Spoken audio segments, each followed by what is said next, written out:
1,00,000 మంది శివభక్తులతో కలిసి మహారుద్రాక్ష పూజలో పాల్గొనండి. వెంటనే కాల్ చేసి మీ పేరును నమోదు చేసుకోండి.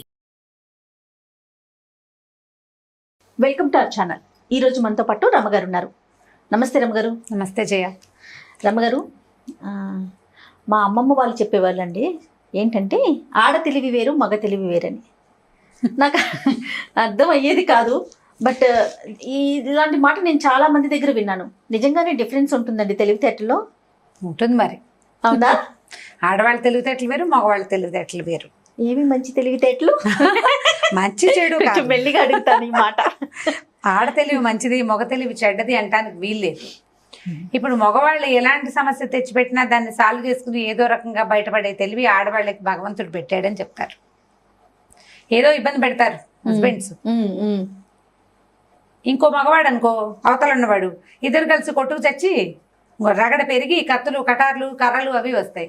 అదే ఆడవాళ్ళు అనుకో 2 పోట్లాటలు 2 చివాట్లు 4 విసిరాట్లతోటి సరిపోతుంది. 2 రోజులు మాట్లాడుకోక ఏడ్చి 2 కన్నీటి చుక్కలు 4 విషాదభరితమైన డైలాగులు, మా అమ్మ చేసింది మా అమ్మమ్మ చేసిందని 2 తిట్లు 4 దెబ్బలతోటి ఒక 2-3 రోజుల్లో మళ్ళీ సుఖాంతం అవుతుందా? మరీ పెద్ద సుఖాంతం కాకపోయినా సెట్ అయిపోతుంది. రోడ్డెక్కిపోరు ప్రతిసారి. అంటే ఇప్పుడు రోడ్డు ఎక్కిపోతున్నారు అనుకో ఈ రోజుల్లో. ఇప్పుడు ఆడ తెలివి మగ తెలివి సెపరేట్ గా చెప్పడానికి వీల్లేదు ఇవాళ రేపు. ఎందుకంటే అందరూ ఒకే స్కూల్లో చదువుకుంటున్నారు. పాతకి కొత్తకి తేడా ఉంది కదా జయ. మిగిలిన అమ్మాయిలందరూ పొట్లాడొద్దు నాతోటి. నేను ప్రతిసారి చెప్తున్నా ఈ సంగతి, పొట్లాడకూడదు. ఇది వరకు నాన్నలు చదువుకునేవాళ్ళు ఎంతో కొంత, లేదా నాన్నలు ఏదైనా పని వృత్తులు నేర్చుకునేవాళ్ళు, బాగా బలమైన పని చేయటం. ఆడవాళ్ళు అమ్మలకి చదువు సంధ్య పెద్దగా ఉండేది కాదు. ఇంటి పట్టున ఉండేవాళ్ళు. ఇంటిని తమకిచ్చిన రూపాయితోటి సర్దుబాటు చేసి అందులో ఈ 6గురిని 14 మందిని పిల్లల్ని బాగా లెవెల్ చేసి సరి చేసి పెట్టుకునే వ్యవహారంలోనే ఉండేవాళ్ళు. ఇప్పుడు నాన్న 10 రూపాయలు ఇస్తే 10తోటే సంసారం గడిపేందుకు కావలసిన తెలివితేటలు క్షమత కలిగి ఉండేవాళ్ళు. అప్పుడు అమ్మా నాన్న తెలివి సమానంగా ఉండదు. నాన్నది ఒక తెలివి, అమ్మది ఇంకో తెలివి అప్పట్లో. ఇప్పుడు అమ్మా నాన్న ఇద్దరు సమానంగా ఒకే కాలేజీలో చదువుకుని ఒకే యూనివర్సిటీలో చదువుకుని తర్వాత పెళ్లి చేసుకుంటున్నారు. సమాన తెలివితేటలు ఉండే అవకాశమే ఉంది. ఆడకి సెపరేట్ తెలివితేటలు ఎలా ఉంటాయి? ఇద్దరు ఒకే బడి, ఒకటి ఎల్కేజీ నుంచి నర్సరీ అక్కడే, ఎల్కేజీ అక్కడే, యూకేజీ అక్కడే, కేజీ నుంచి పీజీ దాకా ఓ చోటే చదువుకుంటే సెపరేట్ తెలివితేటలు ఎలా వస్తాయి? ఏదైనా కొంచెం కాస్త చిన్న తేడాలతోటి. అంతేగాని ఆడవాళ్ళు చాలా తెలివిగా ఉండే అవకాశం ఇవాళ తక్కువ ఉందేమోనని అనిపిస్తుంది. ఎందుకంటే టూ మచ్ కాదు, too many girl boy friends ఉంటున్నారు అబ్బాయిలకి, టూ మెనీ బాయ్ ఫ్రెండ్స్ ఉంటున్నారు అమ్మాయిలకి. బాయ్ ఫ్రెండ్స్ గర్ల్ ఫ్రెండ్స్ అనగానే ఒక వేరే డిఫరెంట్ మీనింగ్ లోకి వెళ్ళొద్దు.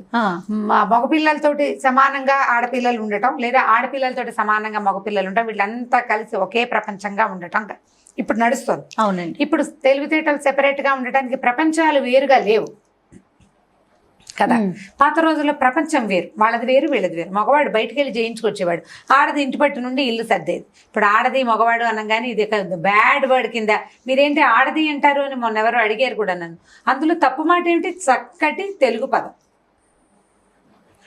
తప్పు మాట కాదు, ఫీల్దీ లాంగ్వేజ్ కాదు. మనం ఇంగ్లీష్లో చాలా ఫీల్దీ వర్డ్స్ వాడుతున్నాం. ఎవరిని వాళ్ళు చూసుకుంటే తెలుస్తుంది. మనం వాడే రెగ్యులర్ పదాల్లో కొన్ని చెడ్డ మాటలే ఉంటున్నాయి ఇంగ్లీష్లో. తెలుగులో చెడ్డ మాటలు లేవు. సరి అయిన తెలుగు పదం ఆడది అంటే ఏం తప్పులేదు, మంచి పదమే. అది వినటానికి మీకంటే మీరు ఇవాళ రేపు వింటల్లో మీరు తెలుగు వినకపోతే నాదే అమ్మ తప్పు. మీరు తెలుగు వినకుండా ఇంగ్లీష్లోనే మాట్లాడి జీవిస్తుంటే నాదే తప్పు. మావే పెద్దవాళ్ళవి తప్పులైపోతాయా? చెడ్డ పదం కాదు, ఆడది అనే పదం సింగులర్. ఓకే. ఇప్పుడు ఆడ తెలివి మగ తెలివి వేరు పాత రోజుల్లో. ఇప్పుడు కాదనుకుంటున్నాం. నాకు అలా అనిపిస్తుంది. కాదు నేను చాలా తెలివిగలదాన్ని అని నీ బట్టి అమ్మాయిలు ఎవరైనా క్లెయిమ్ చేయదలుచుకుంటే ఒక్కొక్క కామెంట్ రాయండి. అబ్బాయి మా ఆయన కంటే నేనే తెలివండి, లేకపోతే నాకంటే మా వారే తెలివిగలవారండి అని మీరు కామెంట్లు పెట్టి సంతోషిస్తానమ్మా. ఇవాళ రేపు ఆడపిల్లలు బాగున్నారని. తప్పకుండా. పాత రోజులు తెలివి వేరు. పాతకాలంలో ఎలా కనపడేదంటే, ఇప్పుడు ఒక మిడిల్ క్లాస్ ఇంట్లో ఓ తండ్రి లోపలికి వస్తాడు, 2-3 ఫ్రెండ్స్ వస్తాడు. ఏమో కాఫీ ఇచ్చేయంటే, పాలు ఉన్నాయో మజ్జిగుందో ఏముందో కొంపలో ఏముందో వాళ్ళకి తెలీదు. తెచ్చేయి అంటే నువ్వు నిన్న చెప్పిన పాలవాడికి డబ్బులు ఇవ్వలేదు, వాళ్ళ పొద్దున పాలు తాలేదు, ఇంట్లో ఉన్న ఆడ మనిషి ఎలా కాఫీ కలిపి పట్టుకొచ్చిస్తుంది? ఇవ్వలేదు కదా, ఇవ్వలేదు. ఇప్పుడు ఆడవాళ్ళు ఏం చేస్తారు తెలివిగా? పాత రోజుల్లో ఏం చేసేవాళ్ళు అంటే, ఇంత ఎండ మండిపోతుంటే కాఫీ ఎందుకని చల్లగా మజ్జిగ తాగండి అన్నయ్య గారు అని ముద్దుగా అనేసి మజ్జిగ ఇచ్చేసేవాళ్ళు. ఇప్పుడు ఎవరు తెలివితేటలు ఉన్నట్టేనా ఆడవాళ్ళకి? ఖచ్చితంగా అండి. ఇప్పుడు అలాంటి తెలివితేటల గురించి ఒక మంచి మంచి కథలు ఉన్నాయి మన దగ్గర. ఇప్పుడైతే మేమైతే ఏం చేస్తున్నాం రమ్మ గారు? మీరు ఏం చేస్తున్నారు? ఇప్పుడు నెస్కేఫే క్యాపాచినోలు ఉంటాయి ఫ్రిడ్జ్ లోనో ఎక్కడో ఒక చోట మూల, దాన్ని తీసి అది ఎంత పాతదైనా సరే దాన్ని అది అవుట్డేట్ అయినా ఏం పర్వాలేదు, వేడి నీళ్ళలో వేసి కలిపిచ్చేసేది. ఇప్పుడు పాలు పాపాలు అక్కర్లేదు కదా పాతరాగా. అప్పుడంటే పాలు క్యాపాచినోలు దొరుకుతున్నాయి కదా, ఓ 4 ప్యాకెట్లు సామాన్లతో పాటు కొని పడేసుకున్నా అంటే అర్జెంట్ కాఫీకి అది పనికి వస్తుంది. గ్రీన్ టీ పెట్టచ్చు. నేనైతే ఏం మొహమాటం ఏం లేదు, పాలు లేవు గీళ్ళు ఏం పర్వాలేదని చక్కగా కొంచెం కరివేపాకు తీసి నీళ్ళలో వేసి 2 మరుగులు రానిచ్చి దాంట్లో ఓ నిమ్మ చుక్క పిండి వాసు ఉప్పేసి బ్రహ్మాండంగా ఉంటుంది గ్రీన్ టీ, ఇది హెల్తీ అని నమ్మించి ఇచ్చేయగలరు. నాదొక తెలివి అది. ఇప్పుడు గ్రీన్ టీలు అంటే ఇదివరకు అట్లాగా ఆ మధ్య కాలంలో 3 ఏళ్ల నాడు గ్రీన్ టీ అంటే మనం డబ్బాలు ప్యాకెట్లు కొనుక్కునేవాళ్ళం. లేటెస్ట్ మనకు వచ్చినటువంటి మంచి మంచి డాక్టర్లనండి సైంటిస్టులనండి వాళ్ళ వల్ల కషాయాలని గ్రీన్ టీగా భావించి యథేచ్ఛగా ఇచ్చేయచ్చు. కరివేపాకు ఒకటి, కొత్తిమీర ఒకటి, పుదీనా ఒకటి, ఈ 3 లేకపోతే నేను ధనియాలు జీలకర్ర పెట్టి ధనియాల కాఫీ అని మా చిన్నప్పుడు కాచేవాళ్ళు. ఏ కాఫీ గతి లేకపోతే ధనియాల కాఫీ అనేవాళ్ళు. ఇప్పుడు ధనియాల కాఫీ ద బెస్ట్ కాఫీగా పరిగణింపబడుతోంది. ఇవేవి లేవనుకోండి, దొడ్లో వాము మొక్కలు ఉంటాయి, ఇవన్నీ పెట్టుకోండి అమ్మా ఇంట్లో మీరు జాగ్రత్తగా. ఒక వాము మొక్క ఉందనుకో, వామాకులు 2 నీళ్ళల్లో వేస్తే ఆ వాసన మహా బాగుంటుంది. ఒక చిటికెడు ఉప్పు, ఒక డ్రాప్ నిమ్మరసం చాలు. నేను కూడా ఒక ఎక్స్పీరియన్స్ చెప్పాక స్టోరీకి వెళ్ళిపోతాం. మొన్న మన మిల్లెట్ రాంబాబు గారు ఉన్నారు కదా, మన దాంట్లో చేస్తూ ఉంటాం, మనం ఆర్గానిక్ దాంట్లో ఇట్లా షూట్ కోసం వెళ్ళాం అనమాట. ఆయన వెంటనే లెమన్ గ్రాస్ ఉంటుంది కదా రమ్మగారు, లెమన్ గ్రాస్ కూడా ఉంది. లెమన్ గ్రాస్ ని చక్క అసలు ఎంత బాగుందో, దాల్చిన చెక్క వేసి కొంచెం సాల్ట్ వేసి, కాదండి తాటి బెల్లం వేశారు. లెమన్ గ్రాస్, తాటి బెల్లం, నిమ్మకాయ, బాబా ఎంత అద్భుతంగా ఉందంటే. మనకి ఎగ్జిబిషన్స్ లో అంటే మొక్కల ఎగ్జిబిషన్స్ పెడతారు కదా హార్టికల్చర్, అవునండి, వాటిల్లో 30 రూపాయలకే దొరుకుతుంది లెమన్ గ్రాస్ మొక్క. ఒక పెద్ద కుండీలో, చిన్న కుండీలో పెట్టకండి, చూడడానికి మొదట 2 రెబ్బల్లాగానే ఉంటుంది. అందరూ పెట్టుకోండి, చాలా బాగుంటుంది, దోమలు తగ్గుతాయి మొదటిది. తర్వాత ఈ లెమన్ గ్రాస్ తోటి సుఖం ఏంటంటే అత్యవసరమైన గ్రీన్ టీకి లెమన్ గ్రాస్ బాగా యూజ్ అవుతుంది. రంగు రాదు, వాసన వస్తుంది, ఫ్లేవర్. అవును, నా దగ్గర కూడా పెద్ద బుషే ఉంది. ఆ ఎండుటాకులు కూడా కట్ చేసి పెట్టుకోవచ్చు, దానిలోంచి వచ్చే ఆకులు కూడా పెట్టేసుకోవచ్చు. అంటే ఆకు ఎండిపోయింది అనుకో, అది కూడా వాసన వస్తుంది, నిమ్మ వాసన వస్తుంది. లెమన్ గ్రాస్ అంటే వాసన తప్పిస్తే అందులో ఇంకేమీ ఉండదు. ఇప్పుడు తెలివితేటలుగా మనం గ్రీన్ టీలు ఇచ్చేయచ్చు, పాతకాలం తెలివి మన దగ్గర కూడా ఉంది. ఇంకా స్టోరీలోకి కథ చెప్దాం. ఒక ఊళ్ళో అన్నట పాత రోజులు ఏం చేసేవాళ్ళు అంటే, అప్పుడు రేడియోలు లేవు, టీవీలు లేవు, రేడియోలు ఎక్కడైనా ఒక చోట ఉండేవి. రేడియోలు ఉన్న రోజులు కూడా అంతకు ముందు కాలంలో కాలక్షేపానికి నెలలో ఒక 4-5 భాగవత సప్తాహాలని అవని ఇవని పెట్టుకునేవాళ్ళు. హరిదాసుని పిలిచి వాళ్ళతోటి ఏదో పాటలు పద్యాలు కథలు చెప్పించుకునేవాళ్ళు. రామాయణ మహాభారతాలు హరికథ రామాయణ మహాభారతాలు చెప్పించుకోవడం, హరికథలు, తోలు బొమ్మలు, తర్వాత ఇంకా ఏమిటో మన తోలు బొమ్మలు కాకుండా ఇంకొకటి కూడా ఏదో ఆడుతుండేవాళ్ళు. పేరు మర్చిపోతున్నాను నేను. రకరకాల బొమ్మలాటలు మన కాలక్షేపానికి ఏదో ఒకటి కాలక్షేపం ఉండాలి కదా, లేకపోతే పెద్దవాళ్ళు ఎవరైనా పురాణ కాలక్షేపాలు అలా చేయించేవాళ్ళు ఊళ్ళలో. అయితే ఒక పల్లెటూరు పేరు రామాపురమే. ఈ రామాపురంలో ఏంటంటే చాలా సుభిక్షమైన ఊరు. ఆ ఊరికి ఒక 3 హరిదాసులు వచ్చారట. 3 హరిదాసులు, ఒక ఆయనేమో పాట పాడతారు, ఇంకొక ఆయనేమో ఫిడేల్ వాయిస్తారు, అంటే వయలిన్ వాయిస్తారు, 3వ ఆయన మృదంగం. ఈ హరిదాస్ గారు వీళ్ళిద్దరిని పాట పాడే హరిదాస్ గారు వీళ్ళిద్దరిని వెంబడి పెట్టుకుని గ్రామాలు తిరుగుతూ ఈ రామాపురానికి వచ్చారు. వర్షాలు లేని రోజుల్లో సంపాదించుకుని అన్ని ఊళ్ళు తిరిగి సంపాదించుకుని వర్షాకాలం సొంత ఊళ్ళల్లో ఉండేవాళ్ళు. అప్పట్లో సంపాదన మార్గాల్లో ఇదొకటి, ఊరూరా తిరగటం. ఆ ఊరెళ్ళి ఆ ఊరి పెద్ద దగ్గరికి వెళ్ళి, అయ్యా మేము ఇలా సంగీతం చెప్పుకున్నామండి, హరికథలు చెప్తాం, రామాయణ మహాభారత భాగవతాలు, అదే చీమల్లాగానే రామాయణ మహాభారత భాగవతాలు 3 చెప్తాం, ఫలానా కథ చెప్తాం, ఈ కథ చెప్తామని చెప్పుకుని సరే ఆ ఊళ్ళో చాటింపేసేవాళ్ళు. అందరూ కలిగిన వాళ్ళు పెద్దలు ఎవరైనా ఉంటే వాళ్ళు ఏం చేసేవాళ్ళు, వీళ్ళకి భోజన వసతి కొంతమంది క్రియేట్ చేసేవాళ్ళు. తర్వాత అందరూ రోజుకి ఇంతని ఇచ్చి మొత్తానికి వాళ్ళని 10 రోజులు వాళ్ళ దగ్గర కథలు చెప్పించుకుని రామాయణమో మహాభారతమో మనకు కావాల్సింది చెప్పించుకునేవాళ్ళు. ఊళ్ళల్లో ఏమైనా సమస్యలు ఉన్నాయనుకో, భాగవతం పారాయణ చేస్తే సమస్యలు తీరుతాయని, అనారోగ్యాలు ఉంటే రామాయణం చెప్పుకోవాలని, సుందరకాండ చెప్పుకోవాలని ఉండేది పాత పద్ధతి. ఇప్పుడు కూడా ఉంది. అక్కడి నుంచి ఏం చేశారట, ఈ హరిదాసులు వచ్చారు 3. వచ్చి ఒక ఊళ్ళో ఈ రామాపురం చెప్పాం కదా, రామాపురం వచ్చేసరి కదా, ఓహో బ్రహ్మాండంగా వీళ్ళు చాలా బాగున్నారు, మంచి స్ఫురద్రూపులు 3 బాగున్నారు. పాట పాడే ఆయన అయితే ఎంత చక్కటి గొంతో అయింది, గాత్రం బాగుంది, ఎంతో భాగవతం చెప్పించుకోవాలనుకున్నారు. 40 రోజులు మా ఊళ్ళో ఉండి రోజు కథ చెప్పండి అని ఒప్పించారు. బాగుంది. 40 రోజులు 3 అట్టి పెట్టుకోవాలంటే ఒక ఊళ్ళో వాళ్ళకి భోజనాలు వాళ్ళు బట్టలు తెచ్చుకుంటారు కానీ గిన్నెతోనే పాత్ర తెచ్చుకోరు కదా, పాపం ఊరు కూడా తిరిగేవాళ్ళు. సరే ఏమన్నారు, ఆ ఊర్లో పేరు శాస్త్రి గారని ఒక మంచి ఘటికుడు ఒక ఆయన ఉన్నాడు. ఆ ఘటికుడు ఆయన ఏం చేశాడు, అదేమిటి నేను అంతటి వాడు ఈ ఊళ్ళో ఉండగా వేరే వాళ్ళు అన్నం పెట్టడం ఏమిటి, ఈ ముగ్గురు హరిదాసులకి మేమే భోజనం పెడతాం మా ఇంట్లో నేనని సభాముఖంగా ఒప్పుకున్నాడు.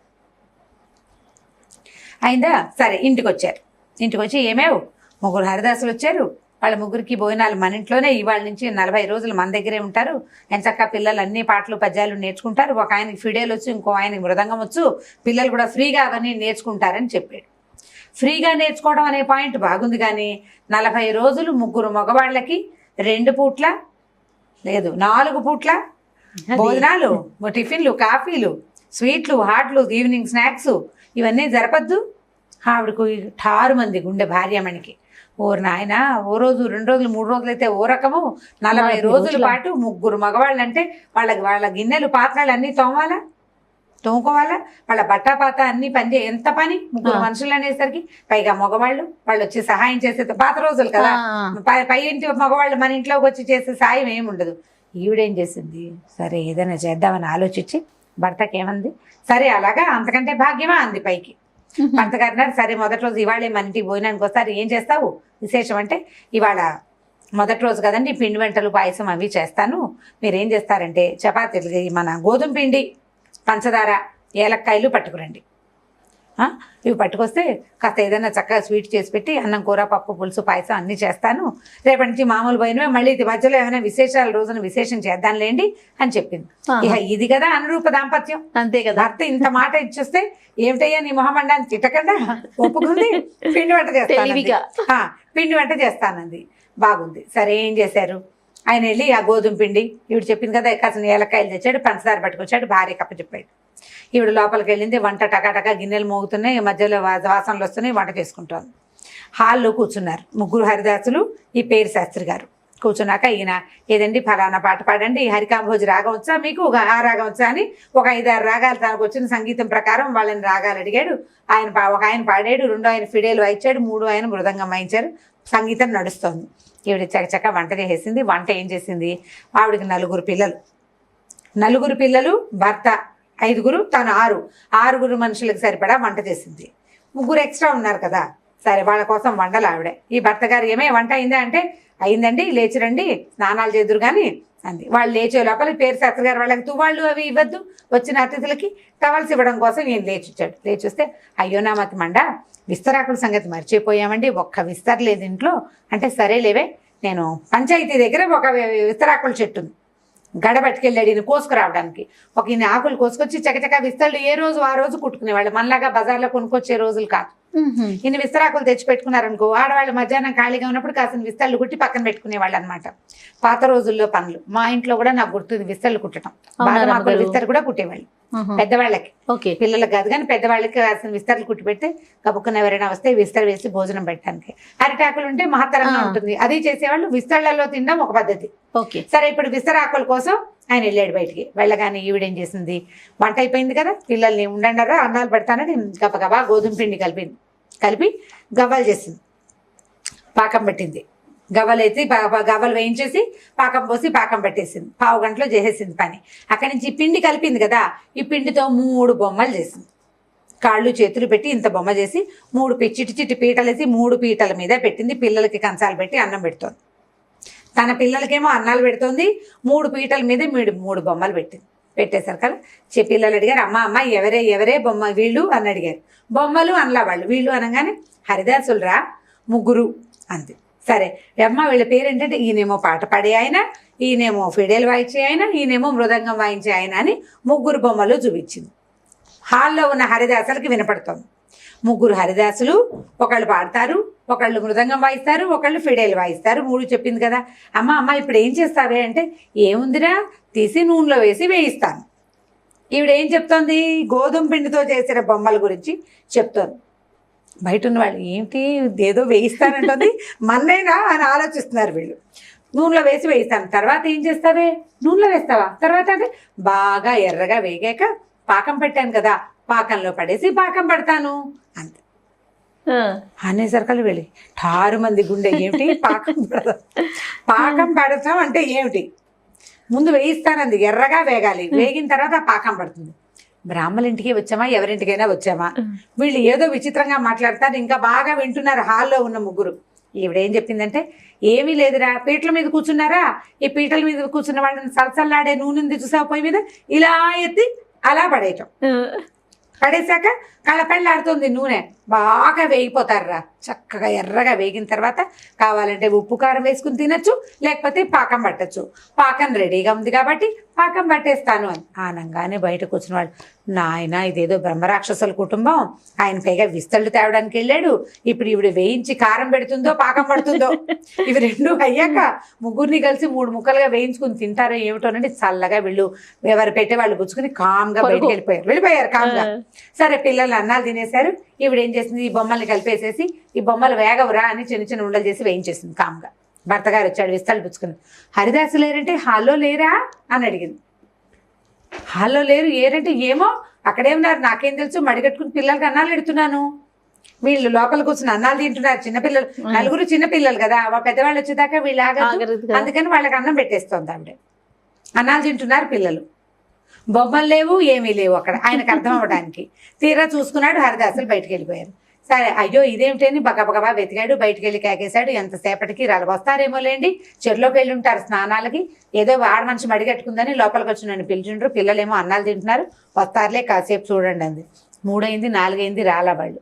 ఈయన ఏం చేస్తాడు, నేను ఆకలిస్తుంది, సరే భోజనం చేద్దాం చూద్దాం అనుకున్నారు. సాయంకాలం అయ్యేసరికి ఊళ్ళో వాళ్ళు వచ్చారు.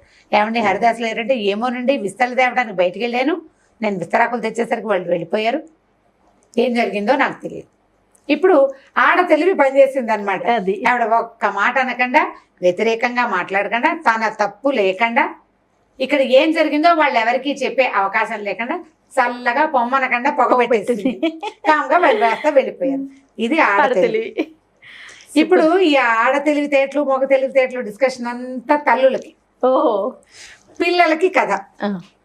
మీరెంత తెలివిగా ఎలా తప్పుకోగలుగుతున్నారు జీవితంలో, ఎలాంటి ప్రాబ్లమ్స్ని హ్యాండిల్ చేయగలుగుతున్నారు, ఏ ప్రాబ్లమ్ని ఎట్లా హ్యాండిల్ చేస్తున్నారు అనేది ఆలోచించుకోవడానికేనమ్మా ఈ కథలన్నీ. ఖచ్చితంగా వచ్చినప్పుడు గొడవలు పెంచుకోకుండా మీరు ఎలా తెలివిగా దాన్ని హ్యాండిల్ చేస్తున్నారు, మీకు ఇబ్బంది రాకుండా, మన జీవితం సూపులో పడకుండా, పిల్లల భవిష్యత్తు పాడవకుండా, మన పరువు నలుగురిలో పోకుండా, బయటికి రాకుండా ఎట్లా ప్లాన్డ్గా చేస్తారు అనేది చాలా ఇంపార్టెంట్.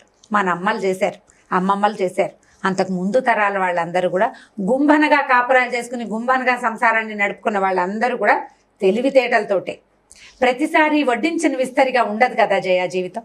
ఎప్పుడు వడ్డించిన విస్తరిగా ఉంటుందా, మనం అనుకున్న ప్లాన్ అవుతుందా, అవ్వదు. మాస్టర్ ప్లాన్ వేరే ఉంటుంది. మనం ఒకటి అనుకుంటాం, ఎవరో ఒకళ్ళు కారణం అవుతారు, దానికి ప్లాన్ అంతా చెదిరిపోతుంది.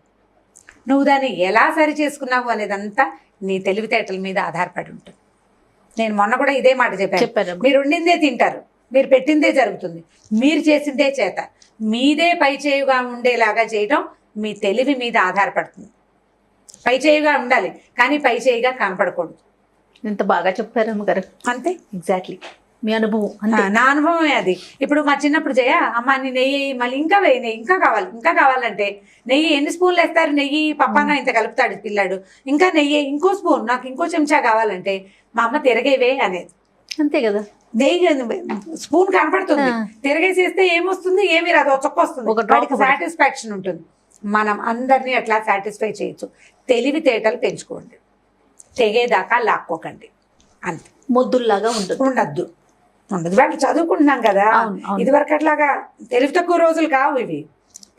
తెలివి, చదువు, బోళ్ళంత ఎక్స్పోజర్, ప్రపంచాన్ని తెలుసుకునే అవకాశం మగవాళ్లతో పాటు మనకి పూర్తి స్థాయిలో దొరుకుతుంది. దాన్ని యూటిలైజ్ చేసుకోండి, అంతే. సూపర్ స్టోరీ బాగుంది. స్టోరీ తర్వాత మీరు చెప్పిన మ్యాటర్ ఇంకా బాగుంది రమ్మ గారు. ప్రయత్నం చేసి చూడాలి మరి. ఖచ్చితంగా. థ్యాంక్ యూ సో మచ్ రమ్మ గారు. ఓకే జయ. ఈ వీడియో కనుక మీకు నచ్చినట్లయితే లైక్ చేయండి, షేర్ చేయండి. మరిన్ని వీడియోస్ కోసం మా ఛానల్ సబ్స్క్రైబ్ చేసుకోండి.